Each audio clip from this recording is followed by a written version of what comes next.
Nós vimos um texto, o pastor André Valadão pregou essa semana no culto Fé, e no culto Fé ele leu Neemias capítulo 8 e Neemias capítulo 9. Obviamente, o texto estava falando de um contexto específico para a nação de Israel, quando Neemias foi, Esdras, perdão, eu falei Neemias não, mas é Esdras capítulo 8 e capítulo 9. Quando Esdras fala da restauração do muro, e ele estava juntando ali as doações, o ouro, a prata, para a reconstrução de Jerusalém, do templo e todas as coisas, né?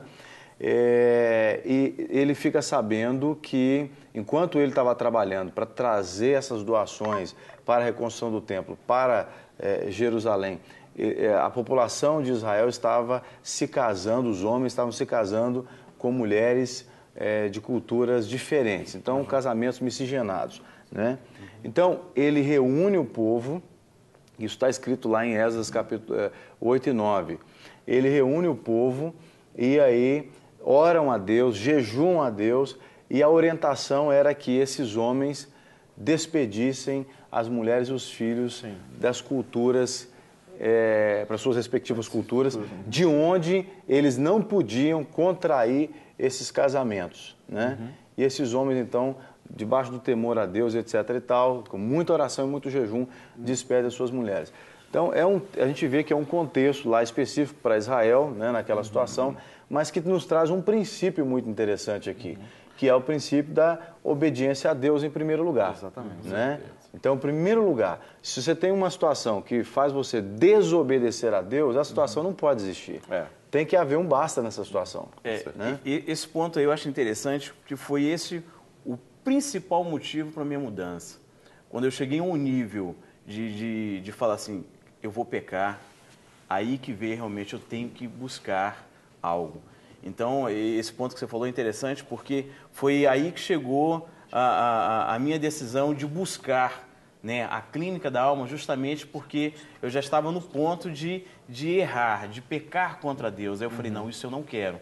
Foi onde eu liguei para um amigo nosso em comum e me apresentou o pastor Rogério. Então, esse foi o ponto crucial da minha vida. Eu falei, não, eu já cheguei aqui, daqui para lá, eu vou pecar contra Deus. Então, eu acho que é aí que a gente tem que partir para a mudança, para realmente...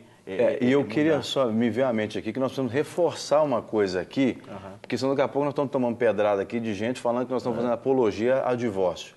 Nós não somos a favor de divórcio. Exatamente. Inclusive, eu já aconselhei mulheres, por exemplo, que os maridos a proibiam de ir para a igreja. Eu dizia, filha, fica quieto, se ele te proibiu de ir para a igreja, não vai para a igreja. Agora, o dia que ele te proibir de falar com Jesus, de ter Jesus na sua vida e pedir você para negar Jesus, aí você vai dizer, não, aí você está tocando no que é mais precioso, porque Jesus é mais precioso para mim do que meu cônjuge.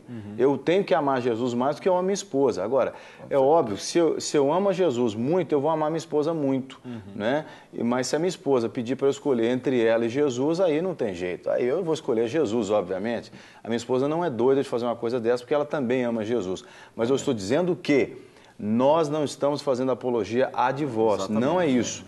Nós estamos dizendo que se uma situação, seja num casamento, na vida financeira, no trabalho ou qualquer lugar, se interpõe entre a pessoa e Jesus, não estou dizendo entre a pessoa e a igreja, igreja tem nada a ver. Estou falando entre a pessoa e Jesus, aí a pessoa tem que buscar de Deus realmente uma solução, porque aquilo não pode acontecer. Você não está falando em templo exterior, você está falando em templo interior. Estou falando no relacionamento da pessoa com Jesus, com né? certeza. Porque quem morreu na cruz por nós foi Jesus. Não foi o cônjuge, não foi o filho, não foi o patrão, não foi o pastor, foi Jesus. Então é Jesus e a pessoa, né? Bom, o programa está chegando ao final, infelizmente, né? E graças a Deus, os temas que nós estamos tratando nessa programação de férias têm sido muito bons e a gente nem vê a hora passar. Né? Boa demais. Então, nós vamos caminhar para as nossas considerações finais e vamos orar já já. Eu queria que a gente pudesse já finalizar trazendo aí as considerações finais sobre o assunto de hoje, que é a questão da acomodação, e no finalzinho a gente ora especialmente pela Patrícia e pessoas que estão vivendo situações parecidas. Uma das coisas que eu tenho percebido é que nós estamos lidando com um Deus que não permite que nós nos acomodemos. Nosso Deus é um Deus que ele, muitas vezes, ele nos instiga a sairmos da nossa acomodação, ou seja, do lugar de falsa segurança que nós temos, ou do lugar onde nos sentimos bem, onde nos sentimos seguros. Por quê? Porque Ele sempre quer que a nossa segurança esteja nele. E quando nós estabelecemos a nossa segurança nele, Ele é um Deus sempre do novo, de coisas novas, porque Ele sabe o meu potencial e o seu potencial. E Ele é um Deus que não se acomodou, né? Nunca, Saiu da glória e exatamente, veio aqui no meio dos pecadores. Porque Ele sabe o meu potencial e sabe o seu potencial. De repente, é importante, nós estamos no início do ano, né? Início do ano, permita que Deus possa tocar, o Senhor possa mexer com você, para que você saia desse lugar de falsa segurança. Muito bem. O senhor quer deixar suas considerações, pastor Guerra? Saia da rotina, coloque Jesus no seu coração e cada amanhecer é um novo dia e uma nova proposta de vida para você. Amém. Muito bem. E você, Wellington, como é que está hoje a vida e deixa aí sua inspiração às pessoas? Não se acomodar de forma alguma.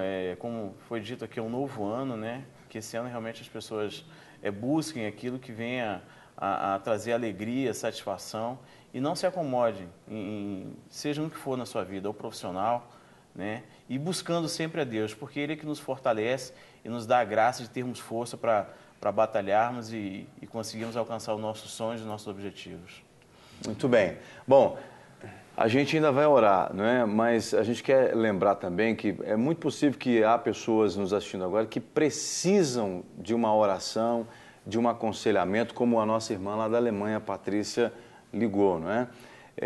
Nós temos um telefone da paz, onde você pode ligar 24 horas por dia. É um ministério da Igreja Batista da Lagoinha, onde você liga e fala com pessoas ali que vão ler a palavra de Deus, vão orar por você e, dentro das possibilidades, podem até ir visitar você dentro da necessidade e das possibilidades. Então, você pode ligar 3429-9550, às 24 horas. Você tem essa oportunidade. Nós temos também, na Igreja da Lagoinha, o Ministério Clínica da Alma. O programa Clínica da Alma é uma extensão do Ministério Clínica da Alma, que atende também nas dependências da Lagoinha, onde você tem acompanhamentos dentro dessas áreas como essas que estamos citando aqui hoje, né?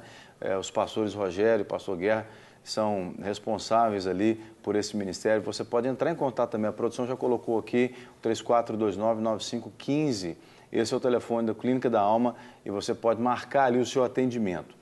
Mas, acima de tudo, né, o que deve ficar no seu coração neste dia, através desse programa, é que você deve buscar realmente mudar a sua história. O ano de 2014, para nós aqui em Lagoinha, tem essa palavra de ordem, essa palavra-chave que é restituição. Deus quer restituir na sua vida aquilo que foi tirado, roubado ou que você perdeu de alguma forma. Então, não se acomode. Deus é poderoso para fazer infinitamente mais daquilo que nós pedimos ou pensamos, segundo o poder dele que já opera em nós. Então, esteja você onde estiver, viva você a situação que esteja vivendo, né? Saiba que Deus ele é maior. Lá em 1 João, no capítulo 4, fala que maior é o que está em vós, em nós, do que o que está no mundo, né? Então, creia nisso.